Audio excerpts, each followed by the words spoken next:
Good morning. Good morning, ma'am. Good morning, ma'am. Okay, നമ്മൾ കഴിഞ്ഞ ക്ലാസ്സിൽ എവിടെയാണ് എടുത്തു നിർത്തിയത്? Effective community orientation. Effective community orientation വരെ അല്ലേ?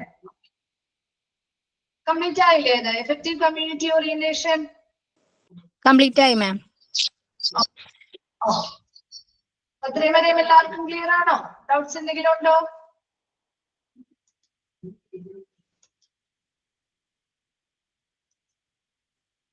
ഓക്കെ, അപ്പൊ നമ്മൾ അടുത്ത ഭാഗത്തേക്ക് പോവാണേ.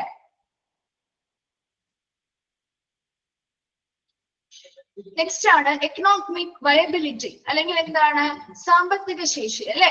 സാമ്പത്തികമായിട്ടുള്ള ശേഷി അല്ലെങ്കിൽ ഒരു സാമ്പത്തിക ലാഭം ഒരു ഹോസ്പിറ്റലിന് ഉണ്ടാകണമെങ്കിലോ അതിനനുസരിച്ചുള്ള ഒരു പ്ലാനിങ് ആവശ്യമാണ് അല്ലെ? Economic viability should be achieved by the hospital through taking these measures. എന്തൊക്കെ കാര്യങ്ങൾ ഫോളോ ചെയ്താലാണ് നമുക്കൊരു ഹോസ്പിറ്റലിൽ ഇങ്ങനെ ഒരു എക്കണോമിക് വയബിലിറ്റി അല്ലെങ്കിൽ ഒരു സാമ്പത്തിക ശേഷി അല്ലെങ്കിൽ ഒരു സാമ്പത്തിക ലാഭം നമുക്ക് അച്ചീവ് ചെയ്യാൻ സാധിക്കുന്നത്? അതിൽ ഒന്നാമത്തെ പോയിന്റ് ആണ് corporate organisation that accept responsibility for sound financial management in keeping with desired quality of care. ഇവിടെ എന്താണ് ഒരു കോർപ്പറേറ്റ് ഓർഗനൈസേഷൻ എന്ന് ഉദ്ദേശിച്ചത്? ശരിക്കും ഇവിടെ ആ ഒരു കമ്പനി അല്ലെങ്കിൽ ആ ഒരു സ്ഥാപനത്തിന്റെ ബിസിനസ് ആവശ്യങ്ങൾ നിറവേറ്റുന്നതിന് വേണ്ടിയുള്ള ഒരു ഘടന അല്ലെങ്കിൽ ഒരു സ്ട്രക്ചറിനെയാണ് ശരിക്കും കോർപ്പറേറ്റ് ഓർഗനൈസേഷൻ എന്നുകൊണ്ട് ഉദ്ദേശിക്കുന്നത്.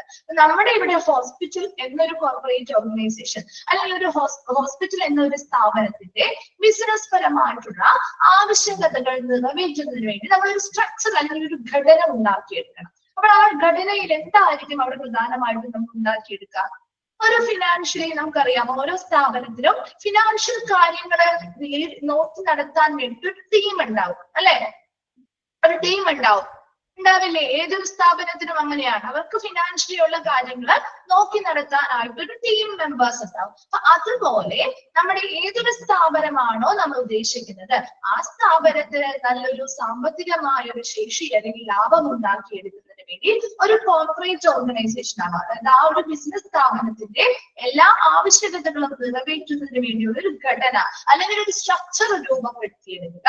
ആ സ്ട്രക്ചർ എന്ന് പറയുന്നത് ഒത്തിരി മെമ്പേഴ്സ് അടങ്ങുന്ന വിവിധ മേഖലയിലെ സ്പെഷ്യലൈസ്ഡ് ആയിട്ടുള്ള ആളുകൾ അടങ്ങുന്ന ഒരു ടീമായിട്ട് തിരിക്കുക എന്നത് തന്നെ അവിടെ ഉദ്ദേശിക്കുന്നത്. അപ്പൊ ആ ഒരു ടീമായിട്ട് തിരിച്ചുകൊണ്ട് അക്സെപ്റ്റ് റെസ്പോൺസിബിലിറ്റി, ആ ടീം എന്ത് ചെയ്യണം? അവരുടെ ഉത്തരവാദിത്വം സ്വീകരിക്കണം അല്ലെ? അവരുടെ ഉത്തരവാദിത്വം എന്ന് പറഞ്ഞാൽ എന്താ? ഒരു ശരിയായിട്ടുള്ള ഒരു മികച്ച ഫിനാൻഷ്യൽ മാനേജ്മെന്റ് ആണ് അല്ലെ, സാമ്പത്തികമായിട്ടുള്ള ഒരു മാനേജ്മെന്റ്. ആ സ്ഥാപനവുമായി ബന്ധപ്പെട്ട എല്ലാ രീതിയിലുമുള്ള ഫിനാൻഷ്യൽ ആയിട്ടുള്ള സാമ്പത്തികമായിട്ടുള്ള ഒരു മാനേജ്മെന്റ് മികച്ചതാക്കുക, ഒരു മികച്ച മാനേജ്മെന്റ് അവിടെ കൊടുക്കുക എന്നതാണ് ആരുടെ റെസ്പോൺസിബിലിറ്റി? ഈ സ്ട്രക്ചർ അല്ലെങ്കിൽ ഈ ഒരു കോർപ്പറേറ്റ് ഓർഗനൈസേഷന്റെ റെസ്പോൺസിബിലിറ്റി പറയുന്നത്.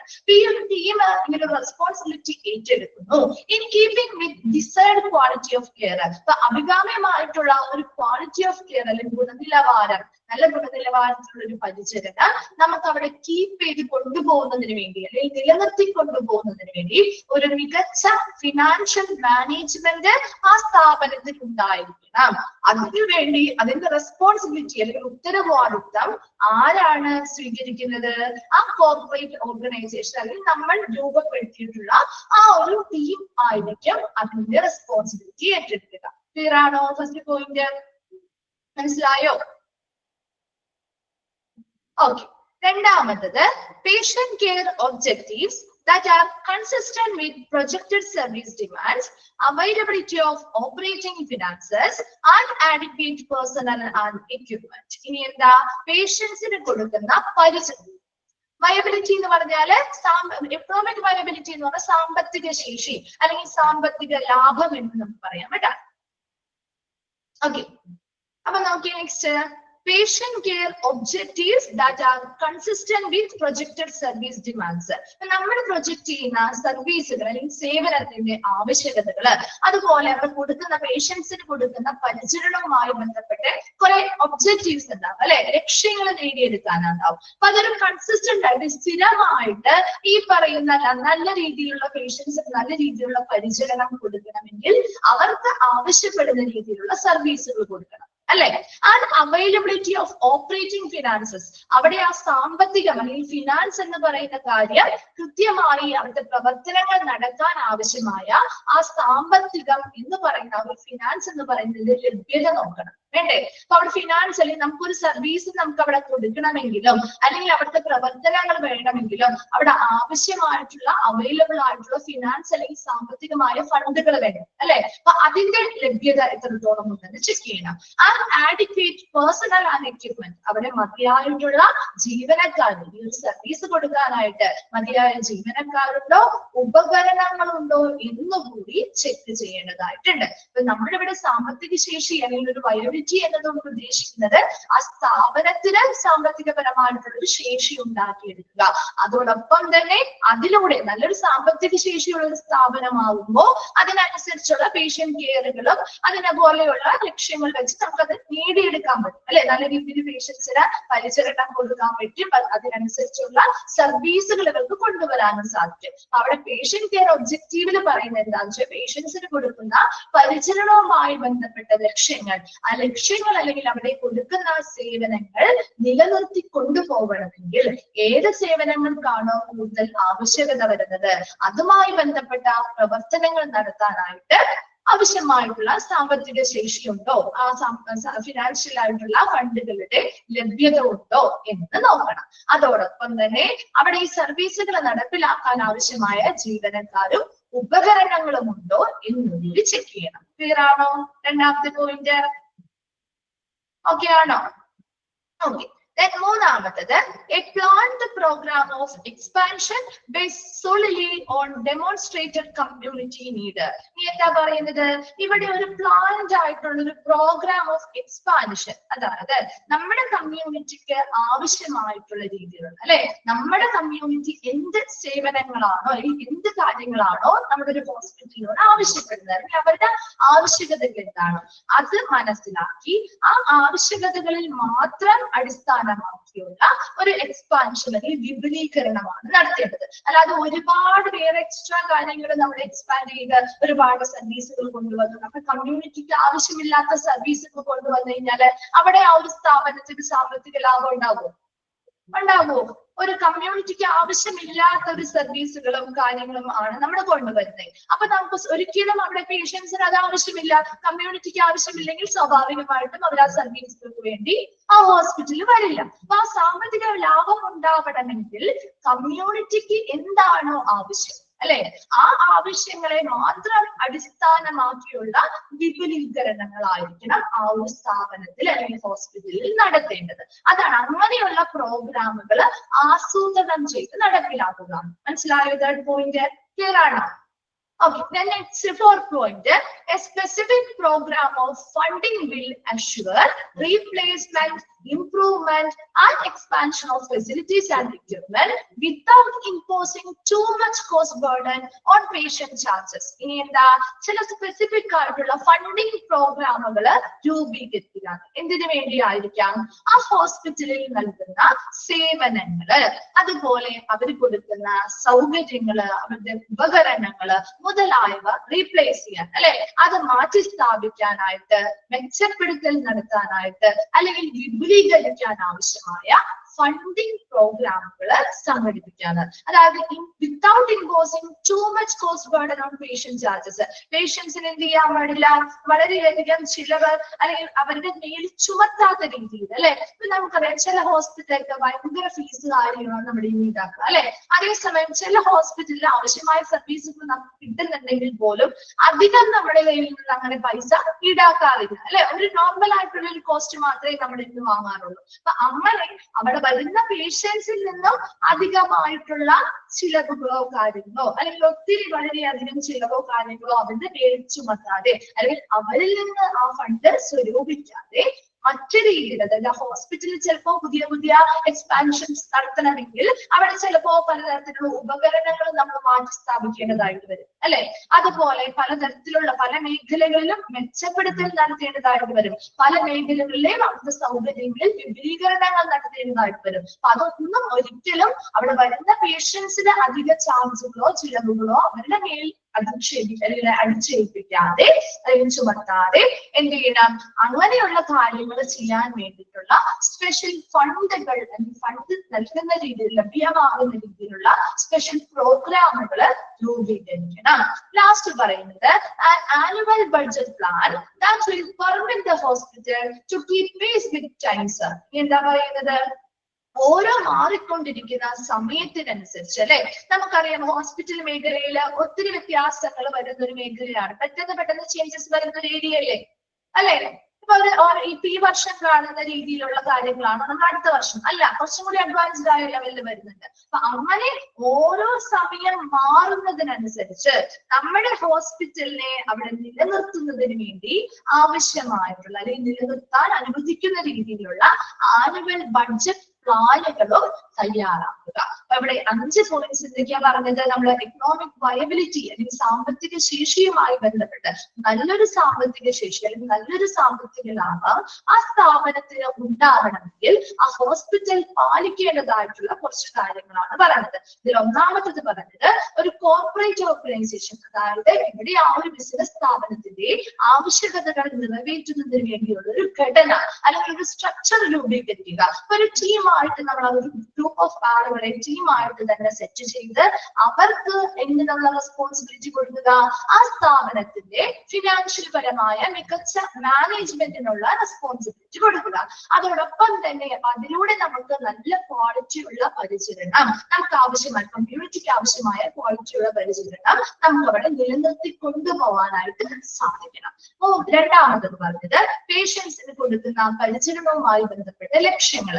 ഈ പറയുന്ന ലക്ഷ്യങ്ങൾ അല്ലെങ്കിൽ കൃത്യമായിട്ട് അവിടെ കൺസിസ്റ്റന്റ് ആയിട്ട് സ്ഥിരമായിട്ട് നമുക്ക് അവിടെ നിലനിർത്തി കൊണ്ടുപോകണം. ഏത് സർവീസുകളാണോ അവർ കൂടുതലായിട്ട് ആവശ്യപ്പെടുന്നത് ആ സർവീസുകൾ നമ്മൾ അവർക്ക് കൊടുക്കണം. അപ്പൊ അതിനുവേണ്ടി ഈ സർവീസുകൾ അവിടെ നടപ്പിലാക്കണം. അല്ലെങ്കിൽ ഇതുമായി ബന്ധപ്പെട്ട പ്രവർത്തനങ്ങൾ നടത്തുന്നതിനാവശ്യമായ സാമ്പത്തികപരമായിട്ടുള്ള കാര്യങ്ങളുടെ ലഭ്യത എത്രത്തോളം ഉണ്ടെന്ന് മനസ്സിലാക്കുക.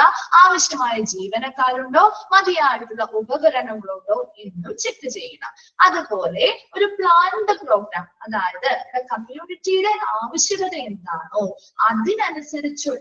അതിനനുസരിച്ചുള്ള മാത്രം അല്ലെങ്കിൽ ആ ഒരു കമ്മ്യൂണിറ്റിയുടെ ആവശ്യകത മനസ്സിലാക്കി അതിനെ അടിസ്ഥാനമാക്കിയുള്ള വിപുലീകരണങ്ങളായിരിക്കണം, അങ്ങനെയുള്ള സ്പെഷ്യൽ ആയിട്ട് പ്ലാൻ ചെയ്ത പ്രോഗ്രാമുകളായിരിക്കണം അവിടെ നടപ്പിലാക്കേണ്ടത്. പറയുന്നത്. നെക്സ്റ്റ് പറയുന്നത് ഇവിടെ എന്താണ്, ആ സ്ഥാപനത്തില് ഓരോരോ മാറ്റി ചിലപ്പോൾ ഒരു ഉപകരണമാകാം, അല്ലെങ്കിൽ അവിടുത്തെ സൗകര്യങ്ങള് ഫെസിലിറ്റികളിൽ എന്തെങ്കിലുമൊക്കെ മാറ്റി സ്ഥാപിക്കൽ ആവശ്യമായി വരാം, മെച്ചപ്പെടുത്തൽ ആവശ്യമായി വരാം, വിപുലീകരണങ്ങൾ ആവശ്യമായി വരാം. അപ്പൊ അതൊന്നും ഒരിക്കലും അവിടെ വരുന്ന പേഷ്യൻസിന് കൊടുക്കുന്ന എന്താണ് പോസ്റ്റുകളിൽ അവര് തരുന്ന ആ ഒരു തുകയിൽ നിന്നും ഒത്തിരി ബേർഡൻ അവർക്ക് ഉണ്ടാവാൻ പാടില്ല, ഒത്തിരി ബുദ്ധിമുട്ടുകൾ ഉണ്ടാവാതെ, അല്ലെങ്കിൽ അവരിൽ ഒത്തിരി ഇങ്ങനെയുള്ള ചിലവുകൾ ചുമത്താതെ, മറിച്ച് അതിനു വേണ്ടിയിട്ടുള്ള സ്പെസിഫിക് ഫണ്ടുകൾ പ്രോഗ്രാംസ് നടത്തുന്നത്, പ്രത്യേകമായിട്ടുള്ള ഫണ്ടുകൾ രൂപീകരിക്കുന്നതിന് വേണ്ടിയുള്ള പ്രോഗ്രാമുകളും സെറ്റ് ചെയ്യുക. ലാസ്റ്റ് പറഞ്ഞത് ആ പറയുന്ന ഓരോ സമയങ്ങളിലും ഹോസ്പിറ്റലിൽ വരുന്ന മാറ്റങ്ങൾക്ക് അനുസൃതമായി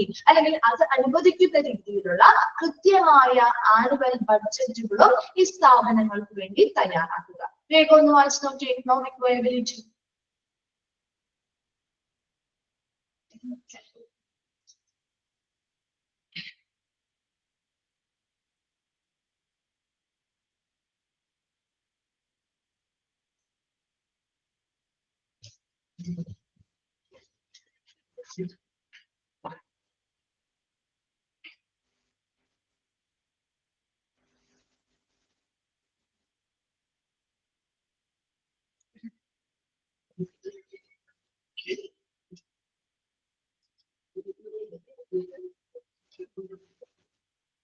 വായിച്ചു കഴിയുമെന്ന് റിപ്ലൈ ചെയ്യണം കേട്ടോ.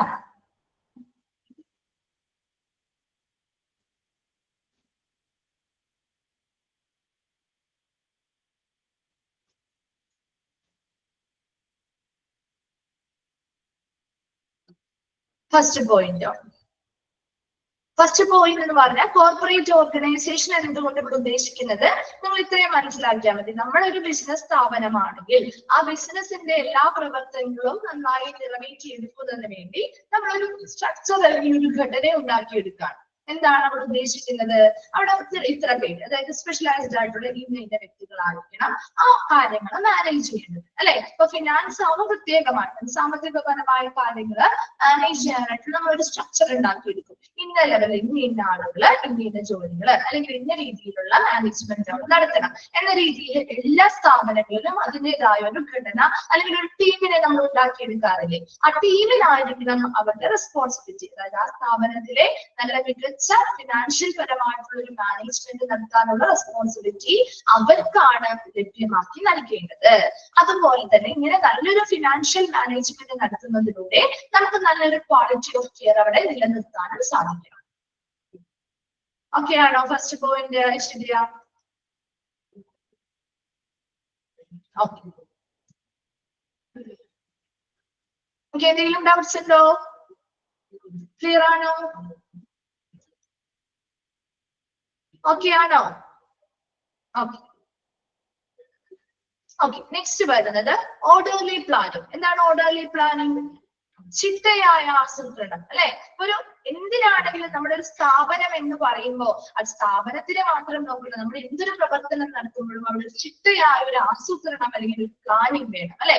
ഇവിടെ orderly planning should be achieved by the hospital through the following. ഓരോ കാര്യങ്ങൾക്കും ഒരു ചിട്ടയായ പ്ലാനിങ് നമുക്ക് നടപ്പിലാക്കണമെങ്കിൽ നമ്മൾ ഫോളോ ചെയ്യേണ്ട കുറച്ച് കാര്യങ്ങളാണ് ഇവിടെ പറയുന്നത്. ഇത് കൂടുതലും അഡ്മിനിസ്ട്രേറ്റേഴ്സുമായി ബന്ധപ്പെട്ട കാര്യങ്ങളാണ്. അവരുടെ ചുമതലകള് അവരാണ് അങ്ങനെ ഒരു ചിട്ട അവിടെ കൊണ്ടുവരേണ്ടത്.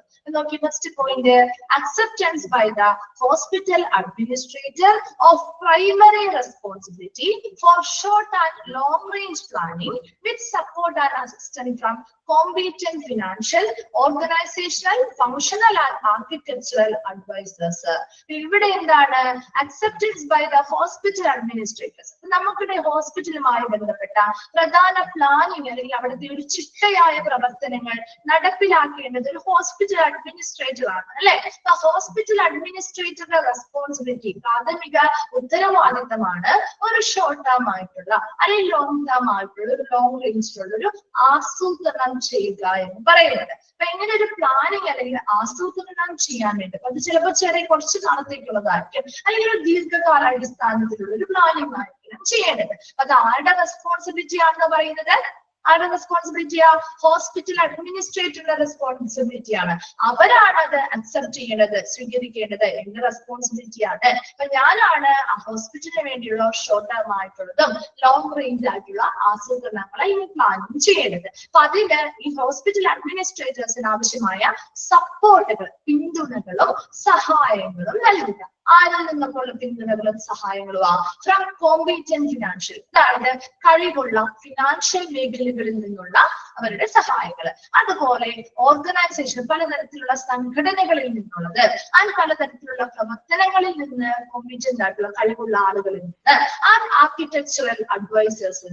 നിങ്ങൾക്ക് ആർക്കിടെക്ചറുമായി ബന്ധപ്പെട്ട് പഠിക്കാനുണ്ട് കേട്ടോ. അപ്പൊ ആർക്കിടെക്ചേഴ്സ് ഉണ്ട് അല്ലെ, ഒത്തിരി ആർക്കിടെക്ചേഴ്സ് കാര്യങ്ങളുണ്ട്. അങ്ങനെയുള്ള അഡ്വൈസർ അല്ലെങ്കിൽ അങ്ങനെയുള്ള ആളുകളിൽ നിന്നുള്ള ഒരു സപ്പോർട്ടും അസിസ്റ്റൻസും ആർക്ക് കൊടുക്കണം? ഈ ഹോസ്പിറ്റൽ അഡ്മിനിസ്ട്രേറ്റേഴ്സിന് കൊടുക്കണം.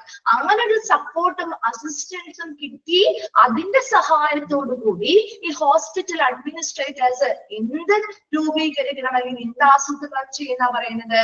ആ സ്ഥാപനത്തിന്റെ ഷോർട്ട് ടേം ആയിട്ടുള്ള അല്ലെങ്കിൽ ലോങ് ടേം ആയിട്ടുള്ള പ്ലാനിങ് അല്ലെങ്കിൽ ആസൂത്രണങ്ങൾ നടത്തണം. അത് ആരുടെ പ്രൈമറി റെസ്പോൺസിബിലിറ്റി തന്നെയാണ്? ഹോസ്പിറ്റൽ അഡ്മിനിസ്ട്രേറ്ററിന്റെ പ്രൈമറി റെസ്പോൺസിബിലിറ്റിയാണ്. അവരത് അക്സെപ്റ്റ് ചെയ്യണം. എന്റെ റെസ്പോൺസിബിലിറ്റിയാണ്, ഞാനാണ് ഇത് ചെയ്യേണ്ടത്. അപ്പൊ എന്താണെങ്കിൽ ഒരു ഹോസ്പിറ്റൽ അഡ്മിനിസ്ട്രേറ്ററിന് ചിലപ്പോൾ എല്ലാ മേഖലകളെ കുറിച്ചും അത്ര വലിയ രീതിയിലുള്ള ഗ്രാഹ്യമൊന്നും ഉണ്ടാവില്ല. അപ്പൊ അവർക്ക് എന്ത് ചെയ്യണം? അതിനനുസരിച്ചുള്ള സപ്പോർട്ടുകള്, അസിസ്റ്റൻസ് ആരിൽ നിന്നൊക്കെ കൊടുക്കണം? കഴിവുള്ള ഫിനാൻഷ്യൽ മേഖലകളിൽ നിന്നുള്ള ആളുകളില്, കഴിവുള്ള പലതരത്തിലുള്ള സംഘടനാപരമായിട്ടുള്ള ആളുകളിൽ നിന്ന്, ഫങ്ഷണൽ പരമായിട്ടുള്ള പ്രവർത്തനപരമായിട്ടുള്ള ആളുകളിൽ നിന്ന്, ആർക്കിടെക്ചറൽ അഡ്വൈസേഴ്സിൽ നിന്ന് മുതലായവരിൽ നിന്നുള്ള ആ ഒരു സപ്പോർട്ടും അസിസ്റ്റൻസും കൊടുക്കുന്നതിലൂടെ ഇവർക്ക് ഇങ്ങനെയുള്ള ആ ഒരു ഷോർട്ട് ടേം ആയിട്ടും ലോങ് ടൈം റേഞ്ചിലുള്ള പ്ലാനിങ്ങുകൾ അല്ലെങ്കിൽ ആസൂത്രണങ്ങൾ ചെയ്യാൻ സാധിക്കും. Then second point, establishment of short and long range planning objectives with a list of priorities and target dates on which such objectives may be achieved. ഇപ്പൊ നമ്മൾ പറഞ്ഞു ഇവരിങ്ങനെ ഒരു പ്ലാനിങ് നടത്തണം അല്ലെ, ഇത് ലോങ് ടേം ആയിട്ടുള്ള പ്ലാനിങ് നടത്തണം അല്ലെങ്കിൽ ഷോർട്ട് ടേം ആയിട്ടുള്ള പ്ലാനിങ് അല്ലെങ്കിൽ ആസൂത്രണം ചെയ്യണം എന്ന് പറഞ്ഞു. ഇനി ഈ പറയുന്ന ഷോർട്ട് ടേം ആയിക്കോട്ടെ, ലോങ് റേഞ്ച് പ്ലാനിങ് ആയിക്കോട്ടെ, ഇതൊക്കെ അവിടെ സ്ഥാപിച്ച് ഇതിന്റെ ലക്ഷ്യങ്ങള്, ഇത് ലിസ്റ്റ് ഓഫ് പ്രയോറിറ്റീസ്, ഈ പറയുന്ന ലക്ഷ്യങ്ങൾ നമുക്ക് നേടിയെടുക്കണമെങ്കിൽ ഒരു ലിസ്റ്റ് ഓഫ് പ്രയോറിറ്റീസ് വെക്കും അല്ലെ. നമ്മളൊരു ലക്ഷ്യം വെച്ചാല് അതിൽ നമ്മൾ കുറച്ച് മുൻഗണന കൊടുക്കുന്ന കാര്യങ്ങൾ ഉണ്ടാവും അല്ലെ.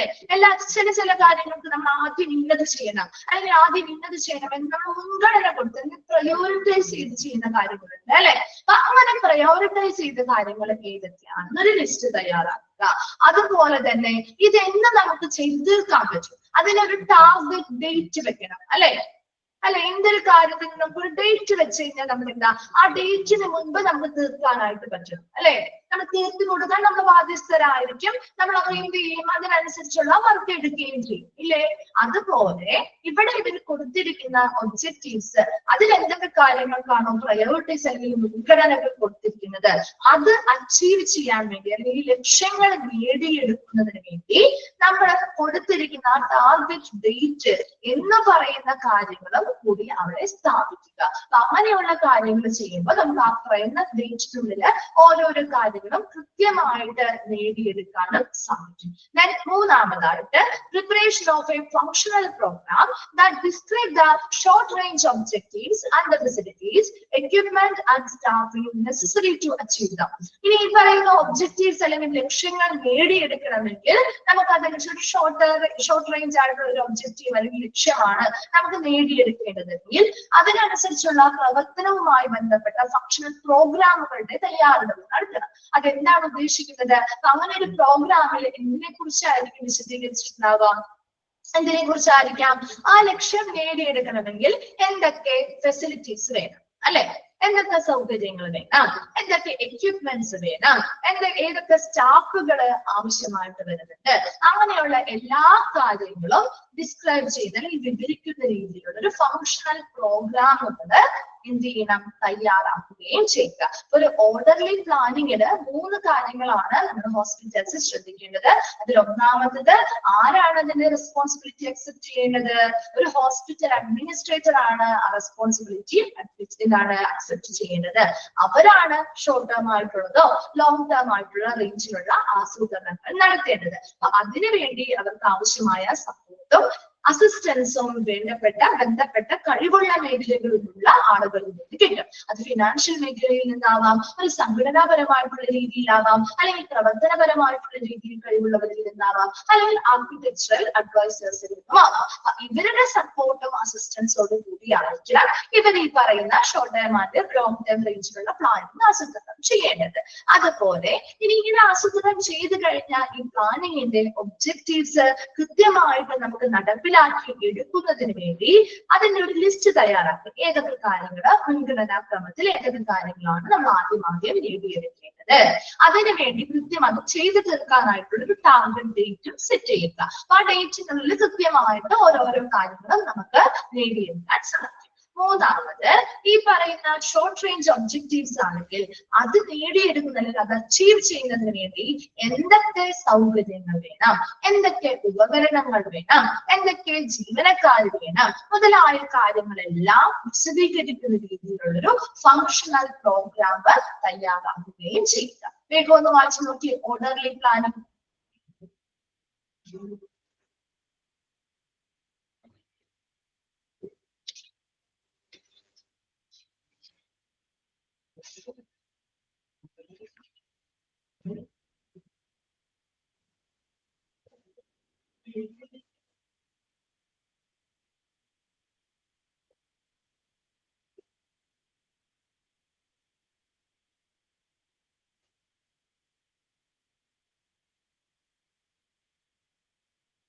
വായിച്ചു കഴിയുന്നവരൊന്ന് റിപ്ലൈ ചെയ്യണം കേട്ടോ.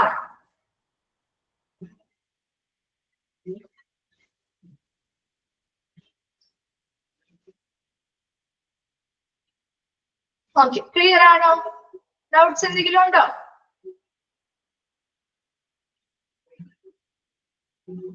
ഓക്കെ, നെക്സ്റ്റ് പറയുന്നത് സൗണ്ട് ആർക്കിടെക്ചറൽ പ്ലാൻ. എന്താണ് ഒരു ആർക്കിടെക്ചറൽ എന്ന് പറയുന്നത്? ആർക്കിടെക്ട് എന്ന് പറയുന്നത് ആരാണ്? ഒരു ആർക്കിടെക്ട്? ബിൽഡിംഗ് അല്ലെങ്കിൽ വാസ്തുവിദ്യ അല്ലെ, വാസ്തുവിദ്യയിൽ സ്പെഷ്യലൈസ്ഡ് ആയിട്ടുള്ള ആളുകളാണ് മലയാളത്തിൽ നമ്മൾ പറയാറുണ്ട് അല്ലെ. അപ്പൊ അതെ, ബിൽഡിംഗ് ഒക്കെ കൺസ്ട്രക്ട് ചെയ്യുന്ന ആളുകളാണ്. അതിനനുസരിച്ചുള്ള പ്ലാനുകൾ അവർ തയ്യാറാക്കാറുണ്ട് അല്ലെ.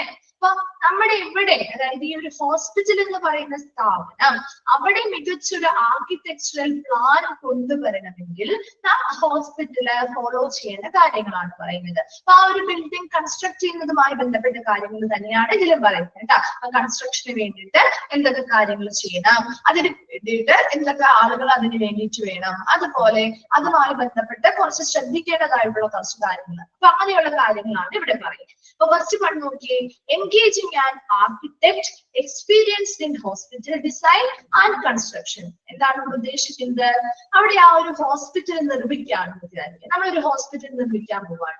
ആ ഹോസ്പിറ്റൽ നിർമ്മിക്കാൻ പോകുമ്പോ ആ ഹോസ്പിറ്റലിന്റെ ഡിസൈൻ അല്ലെങ്കിൽ രൂപകൽപ്പന ചെയ്യുമ്പോഴും നിർമ്മിക്കുമ്പോഴും അവിടെ ഒരു പരിചയ സമ്പന്നനായിട്ടുള്ള ഒരു ആർക്കിടെക്റ്റിനെ എന്ത് ചെയ്യുക, ഇതിൽ ഉൾപ്പെടുത്തുക. മനസ്സിലായോ? ഒരു ആശുപത്രി നിർമ്മിക്കാൻ പോകുമ്പോ ആ ആശുപത്രിയുടെ ഡിസൈൻ രൂപകൽപ്പന ചെയ്യുമ്പോഴും അതിന്റെ കൺസ്ട്രക്ഷൻ അല്ലെങ്കിൽ നിർമ്മാണത്തിലും ഒരു പരിചയ സമ്പന്നനായിട്ടുള്ള ഒരു ആർക്കിടെക്റ്റിനെ ഉൾപ്പെടുത്തുക എന്നതാണ് ഒന്നാമത്തെ കാര്യം അല്ലെ. നല്ലൊരു പരിചയം കഴിഞ്ഞ ക്ലാസ്സിൽ നമ്മൾ പറഞ്ഞതാണ് അല്ലെ. ഒരു എക്സ്പീരിയൻസ്ഡ് ആയിട്ടുള്ള ഒരാളാണെങ്കിൽ അവർക്ക് എല്ലാ കാര്യത്തെ കുറിച്ചും നല്ല രീതിയിലുള്ള ഒരു നോളജ് ഉള്ളത് കൊണ്ട് തന്നെ ഒത്തിരി ഫണ്ടുകളും നമുക്ക് അധികം ചെലവാവില്ല. പെട്ടെന്ന് അവിടുത്തെ പണികൾ അല്ലെങ്കിൽ കൺസ്ട്രക്ഷൻ തീരാൻ സഹായിക്കും അല്ലെ.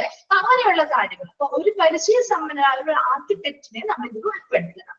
രണ്ടാമത്, selection of a site large enough to provide for future expansion and access of population. ഇനി എന്താ, നമ്മളൊരു സൈറ്റ്, ഒരു ഹോസ്പിറ്റൽ പണിയണമെങ്കിൽ അതിനൊരു സ്ഥലം വേണം വേണ്ടേ? അപ്പൊ ആ ഒരു സ്ഥലം നമ്മൾ ആദ്യം സെലക്ട് ചെയ്യുക അല്ലെങ്കിൽ തിരഞ്ഞെടുക്കുക. അപ്പൊ ആ ഒരു സ്ഥലം സെലക്ട് ചെയ്യുമ്പോൾ എന്തൊക്കെ കാര്യങ്ങളാണ് നമ്മൾ ശ്രദ്ധിക്കേണ്ടത്? ഒരു സ്ഥലം നമ്മൾ സെലക്ട് ചെയ്യാണ്, എന്തൊക്കെ കാര്യങ്ങൾ ശ്രദ്ധിക്കണം? ഒരു വലിയ സ്പേസ് ഉള്ള പ്ലേസ് ആയിരിക്കണം അല്ലെ. ഒത്തിരി ചെറിയ ഇടുങ്ങിയ അല്ലെങ്കിൽ കുറച്ച് സ്ഥലം മാത്രമുള്ള ഒരു സ്പേസ് ആണ് ഒരു ഹോസ്പിറ്റലിന് അനുയോജ്യമല്ല. സ്പേസ് എന്ന് പറയുന്നത് ഒരു ലാർജ് സൈറ്റ് ആയിരിക്കണം അല്ലെ, കുറച്ച് ഒത്തിരി വിശാലമായിട്ടുള്ള ഒരു ഇടമായിരിക്കണം.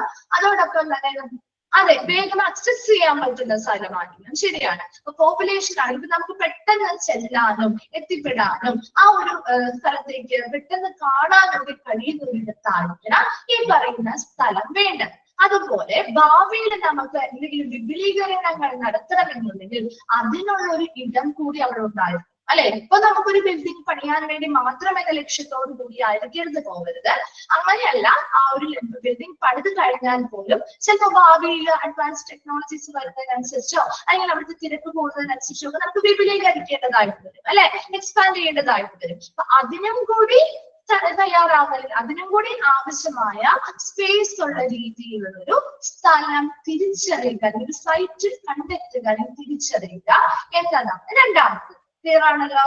മൂന്നാമത്തത് recognizing the need of clear patterns around the hospital to allow movement of hospital staff, patients and visitors and for efficient transportation of supplies. ഇനി എന്താ മൂന്നാമത് പറയുന്നേ?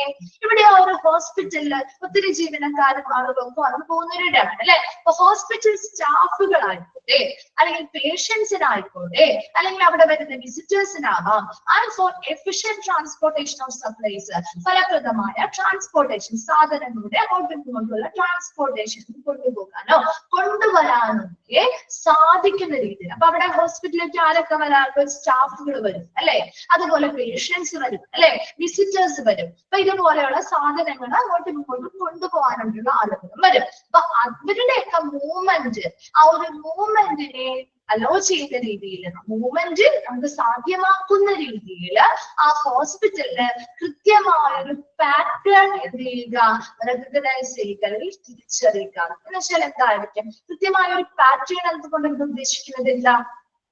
എന്താവാം ഇവിടെ ഒരു പാറ്റേൺ എന്നത്? ഇവിടെ മൂവ്മെന്റ് ഇപ്പൊ നമ്മൾ പറഞ്ഞില്ലേ, അതെ കൃത്യമായ സ്പേസ് അല്ലെങ്കിൽ വഴികൾ അല്ലെ. നമ്മൾ മുമ്പ് ക്ലാസ്സുകളിൽ പഠിച്ചിരുന്നു, ഇപ്പൊ പേഷ്യൻസിന് വരാൻ അവരുടേതായ പ്രോപ്പറായോ എൻട്രി ആൻഡ് എക്സിറ്റ് പോയിന്റ് വേണം അല്ലെ, വിസിറ്റേഴ്സിന് സെപ്പറേറ്റ് ആയിട്ടുള്ള എൻട്രി ആൻഡ് എക്സിറ്റ് പോയിന്റ് വേണം. ഇതുപോലെ സാധനങ്ങൾ ട്രാൻസ്പോർട്ട് ചെയ്യാനായിട്ടും exit and entry and exit പോയിന്റുകൾ വേണം നമുക്ക് പറഞ്ഞു അല്ലെ. അപ്പൊ അതുപോലെ ഇവിടെ വരുന്ന ഓരോ സ്റ്റാഫുകളുടെ മൂവ്മെന്റ് ആയിക്കോട്ടെ, പേഷ്യൻസിന്റെ സഞ്ചാരമായിക്കോട്ടെ, വിസിറ്റേഴ്സിന്റെ ആയിക്കോട്ടെ, അല്ലെങ്കിൽ സാധനങ്ങൾ ട്രാൻസ്പോർട്ട് ചെയ്യാൻ വരുന്നവരുടെ മൂവ്മെന്റ് ആയിക്കോട്ടെ, അതൊക്കെ നമുക്ക് ചെയ്ത് കൊടുക്കണം അല്ലെ. നിങ്ങൾ പോകണ്ടെന്ന് നമുക്ക് പറയാൻ പറ്റില്ല. അപ്പൊ അതൊക്കെ നമുക്ക് സാധ്യമാക്കണമെങ്കിൽ അതിനനുസരിച്ചുള്ള കൃത്യമായ ഒരു പാറ്റേൺസ്, ഇന്ന ആളുകൾ ഇന്ന രീതിയുടെ വഴികളിലൂടെയാണ് വരേണ്ടതും തിരിച്ചു പോകേണ്ടതും അല്ലെ. അങ്ങനെ ആ ഹോസ്പിറ്റൽ പ്ലാൻ ചെയ്യുമ്പോൾ തന്നെ നമ്മൾ അത് സെറ്റ് ചെയ്യണ്ടേ വേണ്ടേ? ഒരു ഹോസ്പിറ്റൽ പണിതു, ഇപ്പൊ നമ്മൾ ഒരു വീട് പണിത് കഴിഞ്ഞിട്ടാണോ നമ്മൾ ഇന്ന സ്ഥലത്തായിരിക്കണം ഗേറ്റ് വരേണ്ടത് എന്ന് തീരുമാനിക്കുന്നേ? ആണോ? അല്ല. നമ്മൾ ആ ഗേറ്റ് ആദ്യം എവിടെ നമ്മുടെ ഗേറ്റ് വരണം ആ രീതിയിലാണ് നമ്മൾ വീട് പണിയുക അല്ലെ. നമ്മുടെ ഫ്രണ്ട് ഇന്ന സ്ഥലത്തേക്ക് ആയിരിക്കണം വരേണ്ടത്, അങ്ങനെയല്ലേ നമ്മൾ ബിൽഡിംഗ് കൺസ്ട്രക്ട് ചെയ്യാറ്.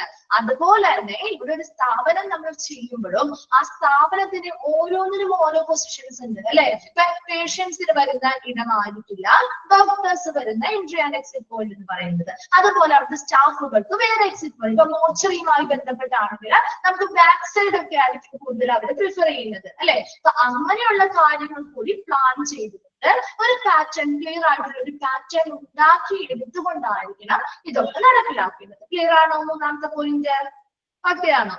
നാലാമത്തത് advocate attention to important concepts such as infection control and disaster planning. ഇനി എന്താണ്? മതിയായ ശ്രദ്ധ കൊടുക്കണം എന്തിലൊക്കെയാ? ഇങ്ങനെയുള്ള ഇമ്പോർട്ടന്റ് ആയിട്ടുള്ള പ്രധാനപ്പെട്ട ഇങ്ങനെയുള്ള ആശയങ്ങളില്, അതായത് ആ സ്ഥാപനത്തിൽ അല്ലെങ്കിൽ ആ ഹോസ്പിറ്റലിലെ ഇൻഫെക്ഷൻ കൺട്രോൾ നടത്തുന്നതുമായി ബന്ധപ്പെട്ട് ഡിസാസ്റ്റർ പ്ലാനിങ്, ഒരു ഡിസാസ്റ്ററുമായി ബന്ധപ്പെട്ട പ്ലാനിങ്ങുകൾ നടത്തുക. അപ്പൊ അങ്ങനെയുള്ള കാര്യങ്ങൾ കൂടി വളരെയധികം ശ്രദ്ധ കൊടുത്തുകൊണ്ടായിരിക്കണം ആ ഒരു പ്ലാൻ തയ്യാറാക്കേണ്ടത്. കാരണം എന്തെങ്കിലും പെട്ടെന്ന് ഒരു ഡിസാസ്റ്റർ അല്ലെങ്കിൽ ദുരന്തം വന്നാല് നമുക്ക് അതിൽ നിന്ന് എങ്ങനെ ഓവർകം ചെയ്യാൻ പറ്റും അല്ലെ. ഇപ്പൊ ഒരു ഹോസ്പിറ്റല് പെട്ടെന്ന് ഒരു ബുദ്ധിമുട്ട് വരാം. ഇപ്പൊ നമുക്കറിയാം ഒരു ഫയർ വരാണ്, പലതരത്തിലുള്ള ഒരു ഷോർട്ട് സർക്യൂട്ട് ഒക്കെ വരാണ്. അപ്പൊ അങ്ങനെ വരുമ്പോ നമുക്കറിയാലോ ഹോസ്പിറ്റലിൽ നിങ്ങൾ കണ്ടു കാണും അല്ലെ, വിൻഡോ ഒക്കെ വെച്ചിരിക്കുന്നത്? പെട്ടെന്ന് നമുക്ക് പുറത്തേക്ക് താറാനായിട്ട് പോകാനായിട്ട് അതിനനുസരിച്ചുള്ള സജ്ജീകരണങ്ങൾ ആ ഹോസ്പിറ്റലിൽ പണിയുമ്പോൾ തന്നെ അവർ കൊടുക്കാറുണ്ട്. അപ്പൊ അതുപോലെ അതെ, ഫയർ എക്സിറ്റ് പോലെ തന്നെ. അപ്പൊ അതുപോലെ ഒരു ഡിസാസ്റ്റർ വരുമ്പോൾ എങ്ങനെ നമുക്ക് അതിനെ മറികടക്കാം, അല്ലെങ്കിൽ ഒരു ഇൻഫെക്ഷൻസ് വരുമ്പോൾ അതിനെങ്ങനെ കൺട്രോൾ ചെയ്യാം. അപ്പൊ അതായത് ഇപ്പൊ ഇവിടെ വെന്റിലേഷൻ ഒക്കെ അതിനനുസരിച്ചുള്ള രീതിയിൽ സെറ്റ് ചെയ്യണം അല്ലെ. ഇപ്പൊ നമ്മുടെ ഓപ്പറേഷൻ തിയേറ്റർ ഒക്കെ നമ്മൾ പഠിച്ചപ്പോൾ കേട്ടതാണ്. നമ്മുടെ ഓപ്പറേഷൻ തിയേറ്ററിൽ നിന്നുള്ള ഒരു വായു സഞ്ചാരം എന്ന് പറയുന്നത് എങ്ങനെയായിരിക്കണം? ഒരു ക്ലീൻ ആയിട്ടുള്ള ഏരിയയിൽ നിന്നും അൺക്ലീൻ ആയിട്ടുള്ള ഏരിയയിലേക്ക് ആയിരിക്കണം അല്ലെ. അപ്പൊ അതുപോലെ വായു സഞ്ചാരം അവിടുത്തെ ഇൻഫെക്ഷനൊക്കെ അങ്ങനെ കൺട്രോൾ ചെയ്യുന്ന രീതിയിലുള്ള അങ്ങനെയുള്ള കുറച്ച് സജ്ജീകരണങ്ങൾ കൂടി ഒന്ന് ശ്രദ്ധ കൊടുത്ത് അങ്ങനെയുള്ള ആശയങ്ങൾ കൂടി ഒന്ന് കേന്ദ്രീകരിച്ച് ശ്രദ്ധ കൊടുത്തുകൊണ്ടായിരിക്കണം ആ ബിൽഡിംഗ് കൺസ്ട്രക്ഷൻ നടത്തേണ്ടത്. അടുത്ത പോയിന്റ്, അഞ്ചാമത്തെ പോയിന്റ് ആണ് an architectural design that will permit efficient use of personnel, interchangeability of rooms and provide for flexibility. ഇനി എന്താണ് ഉദ്ദേശിക്കുന്നത്? ഒരു ആർക്കിടെക്ചറൽ ഡിസൈൻ. ഇപ്പൊ നമ്മുടെ വീടുകളൊക്കെ പണിയുന്നത് നിങ്ങൾ കണ്ടതാണ്. എങ്ങനെയാണ്? നമുക്കിപ്പോ നമ്മുടെ മുമ്പൊക്കെ നമുക്ക് പണിത് കഴിഞ്ഞിട്ട് പിന്നെ നമുക്ക് അതിലൊന്നും ചെയ്യാൻ പറ്റില്ല അല്ലെ. നമുക്ക് പിന്നെ ഒന്നും ചെയ്യാൻ പറ്റാത്തൊരവസ്ഥയായിരുന്നു. പക്ഷെ ഇപ്പത്തെ ബിൽഡിങ്ങുകൾ അല്ലെങ്കിൽ വീടുകളൊക്കെ പണിയുമ്പോൾ അങ്ങനെയാണോ?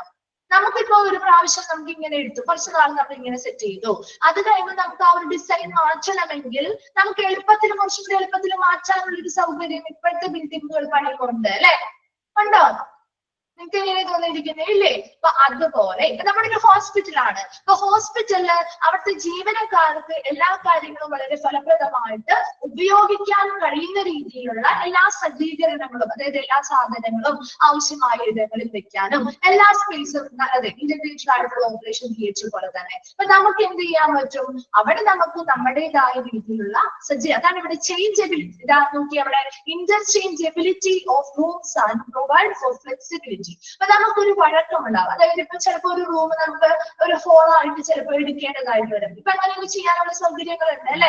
മുൻപ് എങ്ങനെയായിരുന്നു? ആ ഒരു ബിൽഡിംഗ് പണിത് കഴിഞ്ഞാൽ പിന്നെ നമുക്ക് അതിലൊന്നും ചെയ്യാൻ പറ്റില്ലായിരുന്നു. പക്ഷെ ഇപ്പോഴത്തെ കൺസ്ട്രക്ഷൻ അങ്ങനെയല്ല. നമുക്കൊരു റൂം നമുക്ക് കുറച്ചുകൂടി എക്സ്പാൻഡ് ചെയ്തെടുക്കണമെങ്കിൽ ചെയ്യാം, അല്ലെങ്കിൽ അതിനുള്ളിൽ തന്നെ നമുക്ക് ചെറിയ ചെറിയ റൂമുകളാവുകയാണെങ്കിൽ അതിനുള്ള ഓപ്ഷൻസ് ഉണ്ട് അല്ലെ. ഒത്തിരി അങ്ങനെയുള്ള മെത്തേഡുകൾ നമുക്ക് ഫോളോ ചെയ്യാൻ പറ്റും. അപ്പൊ അങ്ങനെയുള്ള കാര്യങ്ങൾ, അങ്ങനെ ഒരു വഴക്കം കൊണ്ടുവരുന്ന രീതിയിലുള്ള ഒരു ആർക്കിടെക്ചറൽ ഡിസൈൻ ആയിരിക്കണം ഇവിടെ കൊടുക്കേണ്ടത്. എന്തൊക്കെയാ അപ്പൊ നമ്മൾ സൗണ്ട് ആർക്കിടെക്ചറൽ പ്ലാനിൽ പറഞ്ഞത്? ഒന്ന് ശ്രദ്ധിക്കാം കേട്ടോ. അപ്പൊ എന്തൊക്കെ കാര്യങ്ങളാണ് പറഞ്ഞത്? ഫസ്റ്റ് വൺ നമ്മൾ പറഞ്ഞത് ഒരു ഹോസ്പിറ്റലിന്റെ കൺസ്ട്രക്ഷനിലും ഡിസൈനിലും ഒരു നല്ല എക്സ്പീരിയൻസ്ഡ് ആയിട്ടുള്ള ഒരു പരിചയസമ്പന്നനായിട്ടുള്ള ഒരു ആർക്കിടെക്റ്റിനെ ഉൾപ്പെടുത്തുക എന്ന് പറഞ്ഞു. രണ്ടാമത്തത്, ഏത് സ്ഥലമാണോ നമ്മൾ ആ ഒരു കൺസ്ട്രക്ഷന് വേണ്ടി തീരുമാനിച്ചിരിക്കുന്നത് ആ സ്ഥലം തിരഞ്ഞെടുക്കുമ്പോൾ അതൊരു വലിയ വിശാലമായ ഇടമായിരിക്കണം. ആവശ്യമായ ഫ്യൂച്ചർ എക്സ്പാൻഷൻ, ഭാവിയിൽ വിപുലീകരണങ്ങൾ നടത്താൻ പറ്റുന്ന ഒരു ഇടമായിരിക്കണം. ആളുകൾക്ക് പെട്ടെന്ന് എത്തിച്ചേരാൻ പറ്റുന്ന ഒരു ഇടം കൂടിയായിരിക്കണം. അത് രണ്ടാമത്തെ പോയിന്റ്. മൂന്നാമത് പറഞ്ഞത് recognising the need of clear patterns. അതായത് ആ ഹോസ്പിറ്റലിലേക്ക് വരുന്ന ജീവനക്കാരാണെങ്കിലും വരുന്ന പേഷ്യൻസിന്റെ, വിസിറ്റേഴ്സിന്റെ, അല്ലെങ്കിൽ സാധനങ്ങൾ ട്രാൻസ്പോർട്ട് ചെയ്യാൻ വരുന്ന ആളുകളുടെ ഇവരുടെയൊക്കെ മൂവ്മെന്റ് സഞ്ചാരത്തെ നമുക്ക് അലോ ചെയ്ത് കൊടുക്കുന്നതിന് വേണ്ടിയിട്ട് കൃത്യമായൊരു ക്ലിയർ പാറ്റേണോടുകൂടി അത് തിരിച്ചറിയുക. ഏത് വഴി ഏതൊക്കെ ആളുകൾ കടന്നു പോകണം, ഏതൊക്കെ ആളുകൾ തിരിച്ചു പോകണം എന്ന രീതിയിലുള്ള ഒരു ക്ലിയർ പാറ്റേണുകൾ അവിടെ റെക്കഗ്നൈസ് ചെയ്ത് തിരിച്ചറിച്ച് വെക്കുക. അതിനനുസരിച്ച് ഒരു കൃത്യമായ ഒരു ക്ലിയർ പാറ്റേൺ കൂടിയായിരിക്കണം ആ ഒരു ഡിസൈൻ ചെയ്യേണ്ടത്. നാലാമത്തത് എന്താ പറഞ്ഞത്? ഈ ഡിസാസ്റ്റർ പ്ലാനിങ്ങുമായി ബന്ധപ്പെട്ട അല്ലെങ്കിൽ ഇൻഫെക്ഷൻ കൺട്രോളുമായി ബന്ധപ്പെട്ട പ്രധാനപ്പെട്ട കോൺസെപ്റ്റ്സ് അല്ലെങ്കിൽ ആശയങ്ങൾക്ക് മതിയായ ശ്രദ്ധ കൊടുത്തുകൊണ്ടായിരിക്കണം അവിടെ ആ കൺസ്ട്രക്ഷൻ നടക്കേണ്ടത്. അഞ്ചാമത് പറഞ്ഞത് ഒരു ആർക്കിടെക്ചർ ഡിസൈൻ പ്ലാൻ ചെയ്യുമ്പോൾ അത് എന്തിനാ നൽകുന്ന രീതിയിലായിരിക്കണം ആ പേഴ്സണൽസ്, അവിടെയുള്ള ജീവനക്കാർക്ക് അത് നല്ല രീതിയിൽ ഉപയോഗപ്പെടുത്താൻ പറ്റുന്ന രീതിയിലുള്ള ഇടങ്ങളായിരിക്കണം സെറ്റ് ചെയ്യേണ്ടത്. അതുപോലെ നമുക്ക് ചെയ്യാം. ഇപ്പൊ റൂമുകളാണെങ്കിൽ നമുക്ക് അങ്ങോട്ടും ഇങ്ങോട്ട് ഷിഫ്റ്റ് ചെയ്ത് ഇപ്പൊ ഒരു റൂം 2 റൂം ആയിരുന്നു നമുക്ക് ഒരു റൂം ആക്കി മാറ്റാൻ പറ്റുന്ന രീതിയിൽ അങ്ങനെ കുറച്ച് കാര്യങ്ങൾ ചെയ്യാൻ പറ്റുന്ന രീതിയിൽ ഫ്ലെക്സിബിലിറ്റി, നല്ലൊരു വഴക്കത്തോടു കൂടിയുള്ള ഒരു ഡിസൈൻ ആയിരിക്കണം അവിടെ രൂപീകൃത ചെയ്യേണ്ടത്. ഇത്രയും കാര്യങ്ങൾ സൗണ്ട് ആർക്കിടെക്ചറൽ പ്ലാൻ, നല്ലൊരു മികച്ച ആർക്കിടെക്ചറൽ പ്ലാനിൽ വരുന്ന കാര്യങ്ങളാണ്. വേഗം വായിച്ച് നോക്കി ഏതെങ്കിലും പോയിന്റ്സ് ഡൗട്ട് ഉണ്ടെങ്കിൽ ചോദിക്കാം കേട്ടോ.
ഓക്കെ, ക്ലിയർ ആണോ എല്ലാവർക്കും?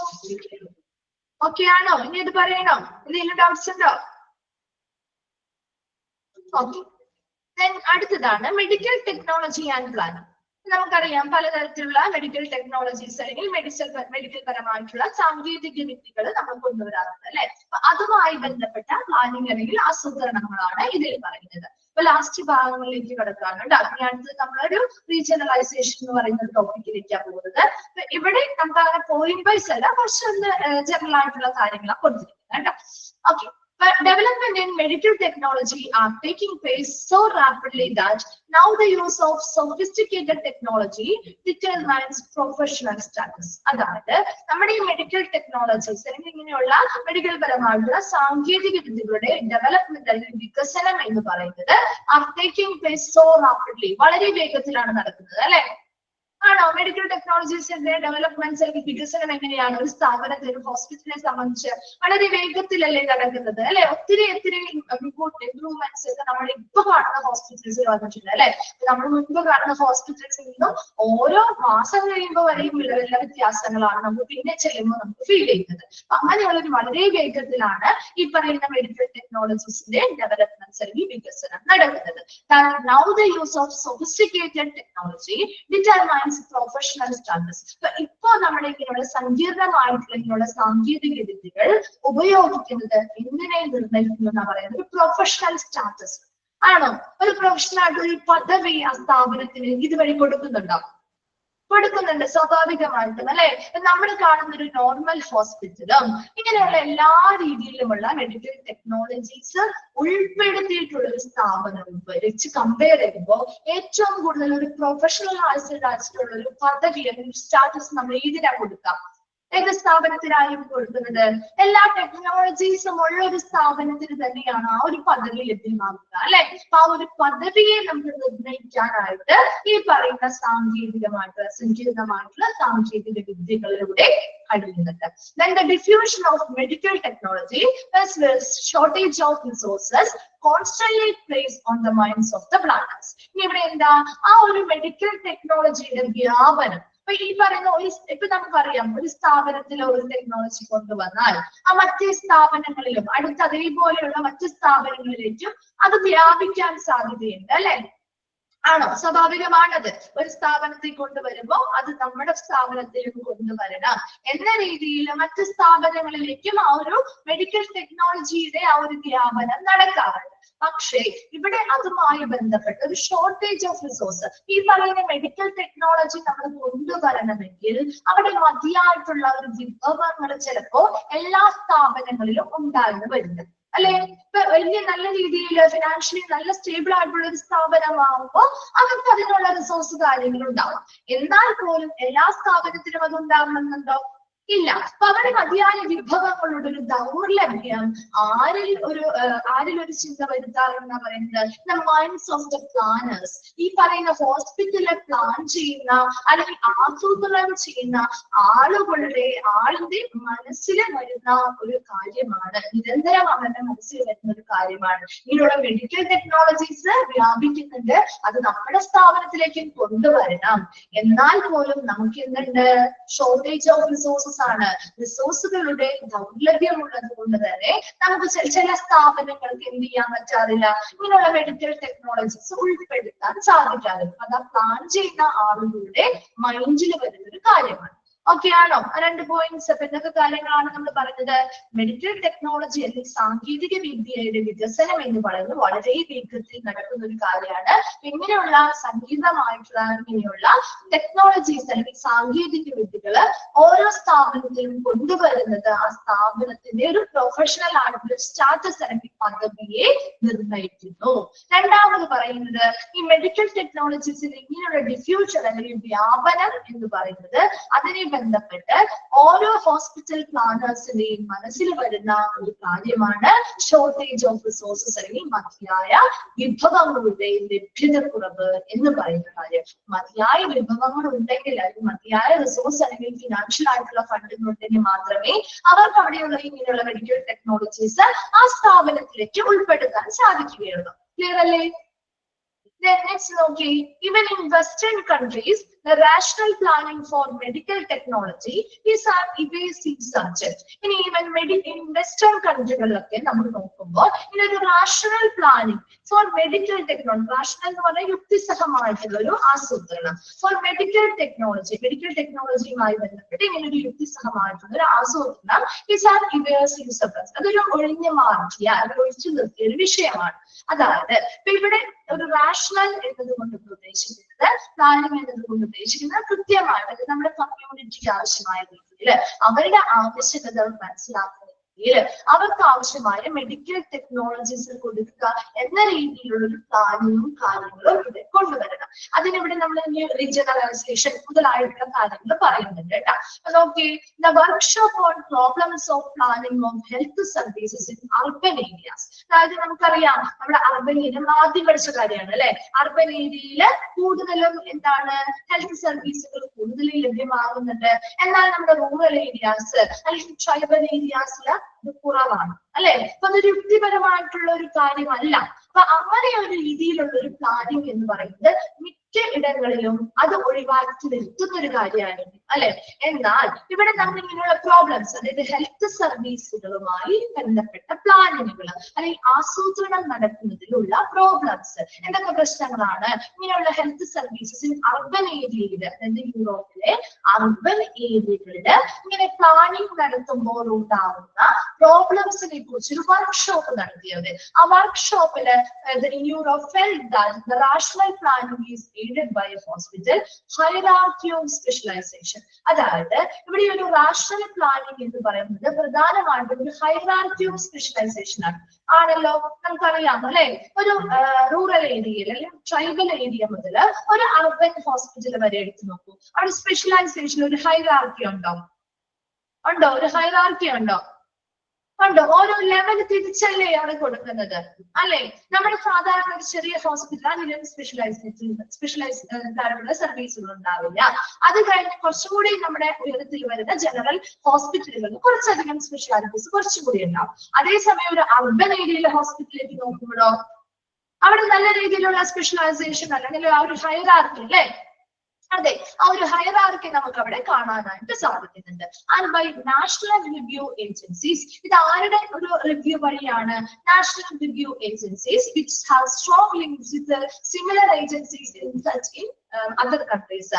അതായത് നാഷണൽ റിവ്യൂ ഏജൻസി ദേശീയപരമായ അവലോകനം നടത്തുന്ന ഏജൻസികളും അവർക്ക് നല്ല സ്ട്രോങ് ലിങ്ക് ഉണ്ട് മറ്റു കൺട്രിയിലെ ഇതേപോലെയുള്ള ഏജൻസികളുമായിട്ടുള്ള സ്ട്രോങ് ലിങ്കുകളുള്ള ഈ നമ്മുടെ ദേശീയ റിവ്യൂ ഏജൻസി അല്ലെങ്കിൽ ദേശീയ അവലോകനം നടത്തുന്ന ഏജൻസികളുടെ അറിവ് മൂലം അല്ലെങ്കിൽ അവര് റിവ്യൂ നടത്തുന്ന അവർ അവലോകനം ചെയ്തതിൽ നിന്ന് മനസ്സിലായ കാര്യമാണ് അർബൻ ഏരിയാസിലെ ഹോസ്പിറ്റൽസിന്റെ എന്താണ് ഹെൽത്ത് സർവീസുകളുടെ ആസൂത്രണവുമായി ബന്ധപ്പെട്ട് എപ്പോഴും ഹോസ്പിറ്റലിന്റെ സൈഡ് അല്ലെങ്കിൽ ഹോസ്പിറ്റൽസ് എന്ന് പറയുന്നത് ഒരു റാഷണൽ പ്ലാനിങ് ആണ്. അതായത് ഒരു ഹൈറാർക്കി ഓഫ് സ്പെഷ്യലൈസേഷൻ നടത്തുന്നുണ്ട്. And the specialised coronary care was established and there was great deference to form and control trials. ഇങ്ങനെയുള്ള സ്പെഷ്യലൈസേഷൻസ് നടത്തുമ്പോൾ ഓരോ പ്രാവശ്യം ഇതവർ ട്രൈ ചെയ്ത് നോക്കും അല്ലെ. ട്രയൽ ചെയ്തല്ലേ നോക്കുന്നത്. ഇന്ന സ്പെഷ്യലൈസേഷൻ വന്നാൽ അത് ഫലപ്രദമാകുമോ? അപ്പൊ ഇവിടെ ആദ്യം അവരൊരു പ്രാവശ്യം സ്ഥാപിച്ചതാണ് കൊറോണറി കെയർ യൂണിറ്റുകൾ. നമ്മൾ കേട്ടതാണല്ലോ കൊറോണറി കെയർ യൂണിറ്റ് എന്ന് പറയുമ്പോൾ സ്പെഷ്യലൈസ്ഡ് ആയിട്ടുള്ള കൊറോണറി കെയർ എന്ന് പറയുമ്പോൾ എങ്ങനെയുള്ള പേഷ്യൻസിനാണ്?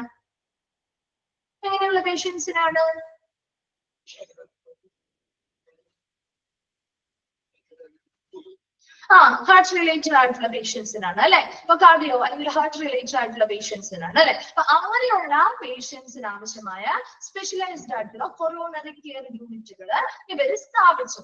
And there was great defiance to formal control trial. നമ്മുടെ ഫോർമൽ ആയിട്ടുള്ള ഔപചാരികമായിട്ട് നമ്മൾ ഫോളോ ചെയ്തുകൊണ്ടിരിക്കുന്ന നിയന്ത്രിച്ചു പോകുന്ന പലതരത്തിലുള്ള പരീക്ഷണങ്ങളുടെയും ഒരു വെല്ലുവിളിയായിരുന്നു, അതിനെതിരായിട്ടുള്ള ഒരു വെല്ലുവിളിയായിരുന്നു. കാരണം നമ്മൾ നോർമൽ ആയിട്ട് കൊടുത്തുകൊണ്ടിരിക്കുന്ന ട്രീറ്റ്മെന്റുകളിൽ നിന്നും അതിനെതിരെ അല്ലെങ്കിൽ അതിനെ അവഹേളിച്ചുകൊണ്ട് അല്ലെങ്കിൽ അതിനെ വെല്ലുവിളിച്ചുകൊണ്ടുള്ള ഒരു സ്പെഷ്യലൈസ്ഡ് ആയിട്ടുള്ള കൊറോണറി കെയറുകൾ ഇവർ സ്ഥാപിച്ചു കഴിഞ്ഞു. അങ്ങനെ ഇപ്പൊ നമ്മുടെ നാട്ടിൽ അങ്ങനെയുണ്ട് അല്ലെ. മുൻപ് അങ്ങനെ ഉണ്ടായിരുന്നോ? ഓരോന്നിനും സ്പെഷ്യലൈസ്ഡ് ആയിട്ടുള്ള ട്രീറ്റ്മെന്റ് അല്ലെങ്കിൽ കെയറുകൾ കൊടുക്കുക എന്നുള്ളത് ഇത്രയും അധികം വ്യാപിച്ചിരുന്നില്ല. ഇപ്പൊ നമുക്ക് നാട്ടിലുണ്ട് അല്ലെ. മിക്കതിനും ഓരോന്നിനും അതിൻ്റെതായ സ്പെഷ്യലൈസ്ഡ് കെയർ കൊടുക്കാനായിട്ടുള്ള യൂണിറ്റുകൾ ഹോസ്പിറ്റലിൽ സജ്ജമാണ്. Some studies suggest that admission to CCU എന്ന് പറഞ്ഞാൽ എന്താ? കൊറോണറി കെയർ യൂണിറ്റ് കേട്ടാ. CCU എന്ന് പറഞ്ഞാൽ കൊറോണറി കെയർ യൂണിറ്റ്. അറിയാത്തവരുണ്ടെങ്കിൽ ഒന്ന് നോട്ട് ചെയ്യാം കേട്ടാ. Coronary care unit is no better than treatment at home. ചില സ്റ്റഡീസ്, അക്കാലത്ത് നടന്ന ചില സ്റ്റഡീസ് അല്ലെങ്കിൽ പഠനങ്ങൾ എന്താണ് സൂചിപ്പിക്കുന്നത്? ഈ CCU അല്ലെങ്കിൽ നമ്മുടെ കൊറോണറി കെയർ യൂണിറ്റ് എന്ന് പറയുന്ന അവിടത്തെ ചികിത്സയേക്കാൾ മികച്ച, നമ്മുടെ വീട്ടിലെ ചികിത്സയേക്കാൾ മികച്ചതല്ല അത് എന്ന് പണ്ടത്തെ കുറച്ച് സ്റ്റഡികളിൽ നമ്മൾ എന്ത് ചെയ്തു? സൂചിപ്പിക്കുന്നുണ്ടായിരുന്നു. എന്നാൽ however എന്നിരുന്നാലും the professional as well as popular view of this unit is so entrenched that it is often difficult to plan for the proper use of these expensive facilities. പക്ഷേ എന്നിരുന്നാൽ പോലും ഈ യൂണിറ്റുകൾ നമ്മൾ എന്നും പ്രവർത്തിപ്പിക്കുന്നില്ലേ? ഇല്ലേ? ഈ യൂണിറ്റുകൾ നമുക്ക് ആവശ്യമായിട്ട് വരുന്ന യൂണിറ്റുകൾ തന്നെയാണ് അല്ലെ. ഇപ്പൊ വളരെ പ്രൊഫഷണൽ ആയിട്ടുള്ള ആളുകളിൽ നിന്ന് അല്ലെങ്കിൽ പോപ്പുലർ ആയിട്ടുള്ള ജനപ്രിയമായിട്ടുള്ള ആളുകളിൽ നിന്ന് അവരുടെ വിലയേറിയിട്ടുള്ള അഭിപ്രായങ്ങളിൽ നിന്ന് മനസ്സിലാവുന്നത് often difficult to plan for the proper use of this expensive facility. ഈ ഫെസിലിറ്റി ഒക്കെ കുറച്ച് എക്സ്പെൻസീവ് ആണ് നമുക്ക് കൊണ്ടു നടക്കാൻ അല്ലെ. ഏതൊരു സ്ഥാപനത്തിൽ നമുക്ക് ഇത് നല്ല രീതിയിൽ കൊണ്ടുനടക്കാൻ പറ്റും? നല്ല ഫണ്ടും കാര്യങ്ങളും കുറച്ച് ചിലവേറിയതാണ്. എന്നാൽ പോലും ഇതിന് ശരിയായ ഉപയോഗം, അതൊരു ഡിഫിക്കൽട്ട് ആണ് ഇത് പ്ലാൻ ചെയ്യാനും അത് നടപ്പിലാക്കാനും. എന്നാൽ പോലും ഇത് ശരിയായ രീതിയിൽ ഇത് ഉപയോഗിച്ചാൽ അല്ലെങ്കിൽ ശരിയായ രീതിയിൽ ആസൂത്രണം ചെയ്താണ് നമ്മൾ ഇത് നടപ്പിലാക്കുന്നതെങ്കിൽ അത് പലപ്പോഴും നമുക്ക് എന്ത് ചെയ്യാം? ശരിയായി നമുക്കിത് ചിലവേറിയതാണ് എങ്കിൽ പോലും നമുക്കൊരു ശരിയായ ഉപയോഗത്തിനായിട്ട് ഇത് നല്ല രീതിയിൽ നമുക്ക് ആസൂത്രണം ചെയ്യാനായിട്ട് ചില സമയങ്ങളിൽ നമുക്ക് ബുദ്ധിമുട്ട് അനുഭവപ്പെടുന്നത് കൊണ്ടാണ് അന്ന് ആളുകളെ ഇത് എന്ത് ചെയ്തത്? നിലവിൽ നടപ്പിലാക്കാതെ ഇരുന്നത്. അതേസമയം ഇപ്പൊ നമ്മുടെ ഹോസ്പിറ്റലുകളിലൊക്കെ ഇങ്ങനത്തെ ഒരു സർവീസുകളുണ്ട് അല്ലെ. അതെന്തുകൊണ്ടാണ് അങ്ങനെയുള്ള എല്ലാ മേഖലകളിലും നമുക്കിത് നടപ്പിലാക്കാൻ പറ്റാത്തതിന്റെ ഒരു കാരണം കൂടിയാണ് കേട്ടോ. കാരണം ഇത് എക്സ്പെൻസീവ് ആണ് അല്ലെ, ചിലവേറിയതാണ്, ഒത്തിരി ഫെസിലിറ്റി സൗകര്യങ്ങൾ അതിന് വേണം, അതിനനുസരിച്ചുള്ള ഡിഫിക്കൽട്ട് ആയിട്ട് പ്ലാൻ ചെയ്യാനായിട്ട് ബുദ്ധിമുട്ടാണ്, അത് നടപ്പിലാക്കാൻ ബുദ്ധിമുട്ടാണ്. അപ്പൊ അതിനനുസരിച്ചുള്ള കൃത്യമായ പ്ലാനിങ് ചെയ്ത് അതിനനുസരിച്ചുള്ള റിസോഴ്സുകൾ നമുക്ക് ലഭ്യമാക്കിയാൽ മാത്രമേ ഇതിലേക്ക് നമുക്ക് എന്ത് ചെയ്യാൻ പറ്റുള്ളൂ? ആ ഓരോ കാര്യങ്ങളും സ്പെഷ്യലൈസ്ഡ് ആയിട്ടുള്ള സർവീസുകൾ ഓരോ ഹോസ്പിറ്റലിലും സ്ഥാപിക്കാൻ പറ്റുള്ളൂ. അതുകൊണ്ട് തന്നെ അത് നമ്മൾ കുറെ അധികം സ്പെഷ്യലൈസ്ഡ് ആയിട്ടുള്ള ഇടങ്ങളിൽ മാത്രം വെക്കുന്നത് അതുകൊണ്ടാണ്. അർബൻ ഏരിയയിൽ മാത്രം നമ്മളത് വെക്കുന്നത് അങ്ങനെയുള്ള സ്ഥാപനങ്ങളിൽ അവർക്ക് അതിനനുസരിച്ചുള്ള മതിയായ റിസോഴ്സുകളുണ്ട്, അതിനനുസരിച്ചുള്ള ഫണ്ടുകളുണ്ട്. അപ്പൊ അതിനനുസരിച്ചുള്ള എക്സ്പെൻസ് എത്ര കൂടിയാലും നമുക്കത് അവിടെ ലഭ്യമാക്കി കൊടുക്കാൻ പറ്റും. അതേസമയം നമ്മുടെ റൂറൽ ഏരിയയിലോ അല്ലെങ്കിൽ ഒരു നമ്മുടെ ട്രൈബൽ ഏരിയയിലുള്ള ഹോസ്പിറ്റൽ എന്ന് പറഞ്ഞാൽ മതിയായിട്ടുള്ള ഫെസിലിറ്റികൾ അവിടെ ഉണ്ടോ? ഇല്ല. മതിയായിട്ടുള്ള ഫണ്ടുകളില്ല, അതുപോലെ മതിയായിട്ടുള്ള റിസോഴ്സുകളില്ല. അപ്പൊ അതുകൊണ്ട് തന്നെ ഇത് നല്ല രീതിയിൽ പ്ലാൻ ചെയ്ത് നമുക്ക് അവിടെ നടപ്പിലാക്കാനും ഒരു ബുദ്ധിമുട്ടുണ്ടായിരിക്കും കേട്ടോ. ഒന്ന് വേഗം വായിച്ചു നോക്കിയ ഒരു പാരഗ്രാഫ്.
ഉണ്ടല്ലോ കേട്ടോ, ഇത് ജസ്റ്റ് നിങ്ങൾ ഒന്ന് വായിച്ചു വെച്ചാൽ മതിയേ.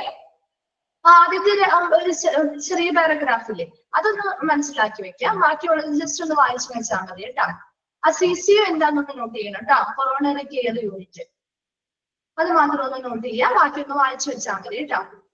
മറ്റുള്ളതിന്റെ പോയിന്റ്സ് നോക്കണേ, ബാക്കിയുള്ളതിന്റെ ഒക്കെ പോയിന്റ്സ് നോക്കണം കേട്ടോ, അത് ഇമ്പോർട്ടന്റ് ആണ്, ചോദിക്കാറുണ്ട്. ഇതിൽ ഉൾപ്പെടുന്നതോ അല്ലെങ്കിൽ ഉൾപ്പെടാത്തതോ ആയിട്ട് ചോദ്യം വരും കേട്ടോ.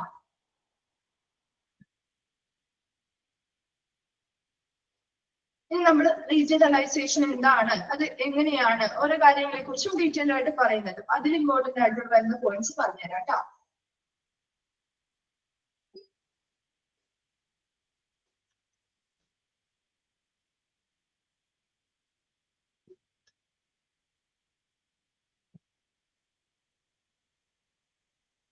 ഓക്കെ, വായിച്ചു കഴിഞ്ഞോ? ക്ലിയർ ആണോ? ഡൗട്ട്സ് എന്തെങ്കിലും ഉണ്ടോ?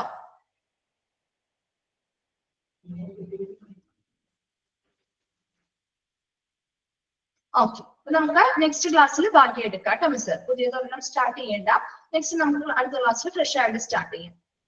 ഓക്കെ, അടുത്ത ക്ലാസ്സിൽ വരുമ്പോ ഇത്രയും ഒന്ന് വായിച്ചിട്ട് വരാം. ലാസ്റ്റ് പാരഗ്രാഫോ? ലാസ്റ്റ് പാരഗ്രാഫ് ഏതാണ്? CCUന്റെ ആണോ? കാരണേ CCUന്റെ ആണോ? CCUന്റെ എന്താ പറയുന്നത് മാം? അതിൽ പറയുന്നുണ്ടല്ലോ നമ്മുടെ വീട്ടിലുള്ള ട്രീറ്റ്മെന്റിനേക്കാൾ ബെറ്റർ അല്ല CCUലെ ട്രീറ്റ്മെന്റ്, അതെന്താ അങ്ങനെ പറയണേ? അതങ്ങനെ പറയുന്നത്, അതായത് അന്ന കാലത്ത് നമ്മുടെ സ്റ്റഡീസിൽ വരും, കാരണം അത് അത്രയും അന്ന് നമ്മുടെ ഈ സ്പെഷ്യലൈസ്ഡ് ആയിട്ടുള്ള കൊറോണിക് കെയർ എന്ന് പറയുന്നത് വലിയ രീതിയിലൊന്നും സ്ഥാപിതമായിട്ടുണ്ടായിരുന്നില്ല. അപ്പൊ അന്നത്തെ സ്റ്റഡീസ് പറയുന്നതിന് കാരണം ഇത്രയധികം മോഡേൺ ആയിട്ടുള്ള ടെക്നോളജീസും ഒന്നും ഉണ്ടായി കാണില്ല അല്ലെ. അപ്പൊ അങ്ങനെ അന്ന് സ്റ്റഡീസ് പറഞ്ഞതാണ് എന്താണ്, നമ്മുടെ വീട്ടിൽ ഇരുന്നു കൊണ്ടുള്ള ട്രീറ്റ്മെന്റിനേക്കാൾ ബെറ്റർ ഈ CCUവിൽ നിന്ന് അന്നത്തെ സ്റ്റഡീസ് പറഞ്ഞു. എന്നാൽ പോലും അത് മാറ്റി വന്നത് കൊണ്ടല്ലേ ഇപ്പൊ നമ്മുടെ ഇവിടെ നിലവിൽ വന്നിരിക്കുന്നത് അല്ലെ. അതിന്റെ ആ സ്റ്റഡീസ് എഫക്റ്റീവ് അല്ല എന്നത് വന്നത് കൊണ്ടാണ്, മനസ്സിലായോ? ആ സ്റ്റഡീസ് അന്ന് അങ്ങനെ നടത്തിയെങ്കിൽ പോലും അത് ആ ഒരു സ്റ്റഡി എന്ന് പറയുന്നത് തെറ്റായിരുന്നു എന്നത് മനസ്സിലായത് കൊണ്ടാണ് നമ്മുടെ CCU അല്ലെങ്കിൽ കൊറോണറി കെയർ യൂണിറ്റ് പോലെയുള്ള സ്പെഷ്യലൈസ്ഡ് ആയിട്ടുള്ള യൂണിറ്റുകൾ നമ്മുടെ ഇന്നത്തെ ഹോസ്പിറ്റലിൽ വന്നിരിക്കുന്നത്. മനസ്സിലായോ?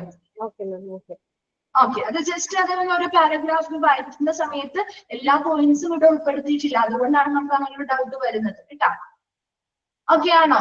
നെക്സ്റ്റ് പറഞ്ഞ എന്താണ്, ഇങ്ങനെ ഒരു പോപ്പുലർ ആയിട്ടുള്ള, അതായത് അങ്ങനെ ഒരു സ്റ്റഡി വന്നെങ്കിൽ പോലും ഒരു പ്രൊഫഷണൽ ആയിട്ടുള്ള ഒരു പോപ്പുലർ ആയിട്ടുള്ള ആളുകളുടെ അഭിപ്രായം, അവരുടെ കാഴ്ചപ്പാടിൽ നിന്ന് നമുക്ക് മനസ്സിലായിട്ടില്ല ഈ യൂണിറ്റുകൾ എന്ന് പറയുന്നത് വളരെയധികം സ്ഥാനം ഉറപ്പിക്കുന്ന യൂണിറ്റുകൾ തന്നെയാണ്. പക്ഷെ അത് നമുക്ക് നടപ്പിലാക്കാനും അതുപോലെ എക്സ്പെൻസീവ് ആണ്. അപ്പൊ അതുകൊണ്ടൊക്കെ കൂടിയാണ് അവർ പറയുന്നത് നമുക്ക് നമ്മുടെ ഒരുപാട് എക്സ്പെൻസീവ് ആണ്, അത് നമുക്ക് എല്ലായിടത്തും നമുക്കത് നടപ്പിലാക്കുക എന്ന് പറയുന്നത് ബുദ്ധിമുട്ടായതുകൊണ്ട് അന്നാളിൽ അത് അവിടെ അധികം വന്നിരുന്നില്ല. പക്ഷെ ഇപ്പൊ നമ്മുടെ മിക്ക അർബൻ ഹോസ്പിറ്റലുകളിലും ഇങ്ങനെയുള്ള സ്പെഷ്യലൈസ്ഡ് ആയിട്ടുള്ള കെയറുകൾ കൊണ്ടുവരുന്നുണ്ട്. ഓക്കെ ആണോ? Okay, thank you. അടുത്ത ക്ലാസ്സിൽ വരുമ്പോ ഒന്ന് വായിച്ചിട്ട് വരാം കേട്ടോ. Thank you ma'am.